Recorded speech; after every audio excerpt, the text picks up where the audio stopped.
the great Dan Otero's here, and you got like Cardinal baseball behind us. Same Yeah. KMOX, a great radio station, right over here. Cardinals have been making moves, signing pitchers, but we got I have no problem promoting the Cardinals. Great, Mark great McGuire, franchise. Tony La Russa. I mean, I know you guys have been Bogart and Ace players for years. The St. Louis Cardinals, for God's sakes. They're a broadcaster over there. We're joking with him. Dan Otero, you're now Senior Director of On-Field Operations for Major League Baseball. You have become very important. I don't know about that, but thanks for having me on. How are you? I'm doing great. These winter meetings are pretty insane. You know, we were just talking about off the air. It's like the media, we've hijacked this event because we want to break news and we're all breaking down the meetings. But really, this is the industry coming together. There's constantly meetings going on. We know there's A's, our front office is here. And when we think front office, we're not talking about David Force and the baseball people. We're talking about people who deal with tickets, promotions, advertising, security, like all the different things that go on in baseball, they're meeting about. So it's not everybody is sitting here wondering where Shohei Ohtani is going to sign. Well, maybe everybody is, but I don't know. There's countless meetings going on. Clubhouse managers have their meetings. Traveling secretaries have their meetings. So it's just a constant, evolution during the meetings, and then all the great minds from all the 30 clubs get together and they kind of talk about what they're doing the following year. It's great. So what exactly are you now doing in Major League Baseball? So I'm working with great people, Gregor Blanco, Rajay Davis, former A, and Raul Ibanez, and we have our small kind of group of former players within a bigger department of baseball ops. We work with Mike Hill, Danielle Monday, Julie Hernandez, Sam Therian, and we try to build relationships with the current crop of players to explain what the new rules are, explain what we envision the game growing to, and then we're their kind of conduit to the commissioner's office.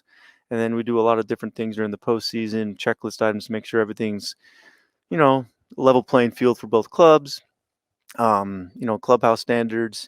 So a lot of different things, but our main focus is probably building that relationship with players to make sure they have a voice in this game. How smart was it for baseball to say, need a middleman? We need a middleman, the players and us. And you bring in former players. We now educate you more on the game. It allows you to then tell the players more because they're going to trust you because you're former players. Hopefully they trust us, and we're trying to, make the game equal. We're trying to work together in collaborative effort to make the game what it is. And it's a great game. We want the fans to love it. We want the players to love it. And we want it to continue to grow. So in 20, 30 years, it's in a good spot. So I hope it's a good decision. And we're trying to be those stewards of the game, for the industry that we love. This is baseball. We want it to keep growing.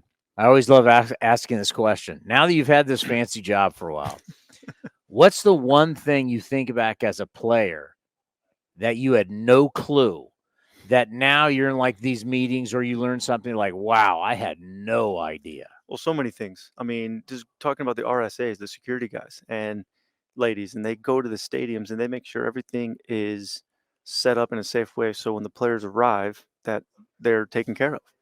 That's just one element of the game that has nothing to do with maybe on-field personnel, but they are crucial, and they're wandering around this place now, making sure that everything is safe. And that's one thing that is fascinating to me. And just talking about, the different global events we have coming up. Like last year we had Mexico City, we had London. This year we have DR, London, and Seoul. Yeah. And their job it's so hard, and they've started 6-8 months ago, maybe even longer, doing site visits to make sure that everything is set up in a way so the players' families, coaches, the players themselves are safe when they go over there for those 2 or 3 days to try to grow this game globally.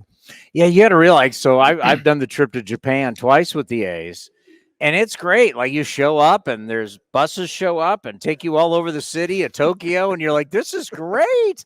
And then you go to the Tokyo Dome, but someone had to do all of that. Someone had to set all those trips up. Absolutely. And the global events team does an outstanding job. And I've learned a lot of what they do also. And they try to tie in with baseball ops to make sure they're doing it right for the players.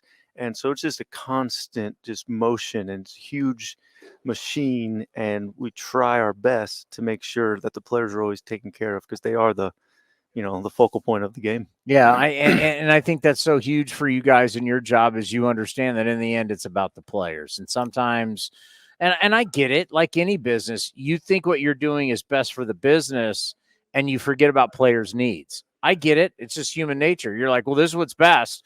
And you go, well, wait a minute, you still got to have to deal with the players. So how many times, or just talk about that part of your job where sometimes you have to tell people, well, let's slow up here. This might not be so hot for the players themselves. Yeah, those conversations kind of happen on a daily basis. And, we were always spitballing creative ways to improve the game or to make the game better or just keep it the way it is. And then sometimes it's like, wait a minute, from a player's perspective, this may not work. This may not be in the best interest, or this may be what could happen 3 or 5 years down the road from a player's point of view if this is implemented. So we try to always give that player perspective. And then in addition, we're always talking with the current crop of players, whether it be the major league or the minor league, to really hear what they have to say, because they're the ones experiencing it now. Yeah, we played a little bit ago, but they're the ones in the dugouts now, in the trenches, and their viewpoint is so much different than even ours is. So we're always trying to stay in tune with what they're thinking. So every generation changes, even though the game, there's going to be players are going to be similar, but the players start to change. And one of the things that changes all of us is technology, right? I mean, I got to think back, when I was playing in college, we didn't have these. We didn't have these, right? We had to actually go to the library back in the day. I'm that archaic. And you just think about how much technology has changed. It wasn't that long ago you were playing, right? No. And it's changed so much. So just talk about how, when you talk to these players, that you see there's a difference in the players right now than just a few years ago when you were playing. Absolutely. I think it's a generational thing. I mean, I have young kids, and just seeing how much tablet time they have in school, and just, you walk into a clubhouse now and it's no longer necessarily guys around the table playing cards or dominoes. A lot of them are on their phones or on their personal Xboxes playing whatever game they're playing.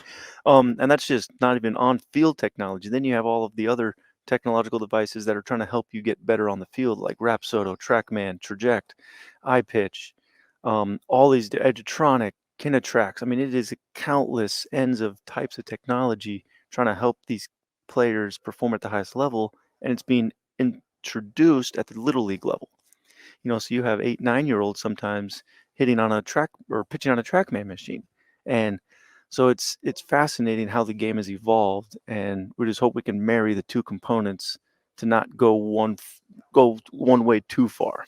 I told a story not too long ago, years ago at Candlestick Park. I was doing an interview with Ricky Henderson as a New York Met. Okay. And standing next to us, just listening to the interview, was Glenn Allen Hill smoking a cigarette. Like, you think of like how different the game is, right? He's smoking a cigarette right there, listening to the interview, and we're, he knows Ricky Henderson, one of the greatest players. I'm like, how different the game is today. It's insane. All the new rules, I think for us covering the game, it was like right on games. You go home earlier. Hey, I got to talk after the game. If you can speed this thing, I mean, I'm on hours before the game. After you can speed it up, but I mean, just the stolen bases. Just now that you look back on it, how do you think it went for the players? We received majority positive feedback from the players. Obviously, there's hesitation going in, especially in spring training, when we're talking about all of these. Okay, this is the rule. This is what it's going to be. Go over all the hypothetical scenarios. And then all of a sudden, once games started, a lot of that kind of just went to the wayside. Not to the wayside, but everything kind of worked itself out. Because once the game flow started picking up, players are like, oh, shoot, I get 35, 40 minutes of my life, and I can go home early. So all in all, it was very positive. There's always some tweaks we can make to improve it. But I would say it was a resounding success, and I think from the fans' point of view, it was great. And watching playoff games in 3 hours, 3:02 was, was a great thing for the game. And players adjusted very quickly. They're the best players on the planet, some of the best athletes on the planet.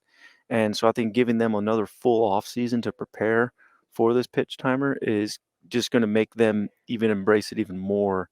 So all in all, it was really successful. And kudos to the baseball ops game strategy team within the office doing all that research on the front end to make sure that when it was implemented, it was ready to go. and there weren't that many hiccups. How important is it to get it going early in the minor leagues, so by the time they get here, that new generation comes, it's like, well, we've been doing this forever. Yeah, I think that was huge. I mean, I think last year, I think we looked at the 40-man rosters on opening day, and I think like 45 to 50% of those players had already been exposed to it in the minor leagues. And even from the umpire's point of view, a lot of the younger umpires were exposed to it either in the minor leagues or the fall league. So the younger umpires were able to help kind of the veteran umpires out, be like, hey, it's not, it will all work out, because they had done it. So I think both from the player side and the umpire side, that the fact that a lot of the players and umpires were exposed to it in the minor leagues or in the fall league really helped. Our sport doesn't like change. No, it just does not. Like, we're like the old man. We're not changing anything. Get off my lawn. To where, like, every single year we were talking about it. We actually went to the Titans game yesterday downtown, I guess. And we're like, God, you can't challenge pass interference anymore, right? So it's like every single year the NFL, well, you can challenge it. They're constantly changing things. Hockey, NBA, constantly. Like, now that these changes worked and the data shows that it worked, could we see more changes that can help the game and really kind of modernize the game? Probably down the road. I think, a lot of it's going to let this marinate for a little bit and let everybody kind of adjust to this new way of playing, even though 20, 30 years ago it was that way of playing. In the 80s, 90s, 70s, it was quicker paced games. So we just kind of went back to what it used to be. And I think we're going to let it just, I don't think we're going to see any wholesale changes anytime soon. Maybe some tweaks here and there.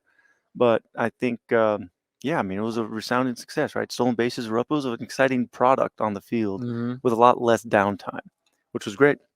So what? I mean, as a former A, we're always rooting for you. Commissioner of Baseball. What's next for you?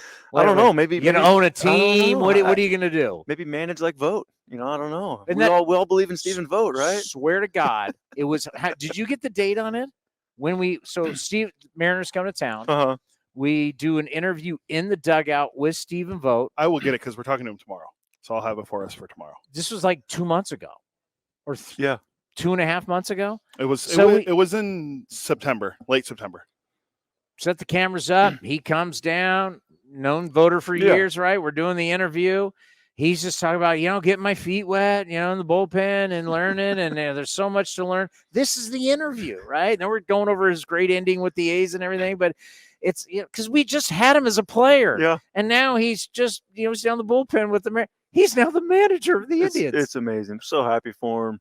We stay in touch constantly, and obviously I played in Cleveland also for 4 years. So knowing the situation he's going in with that front office and that fan base, it's a perfect fit for all of them. And I wish him the best. He's going to be great at his job. We all knew as a teammate that he was going to be a manager someday. Yeah. And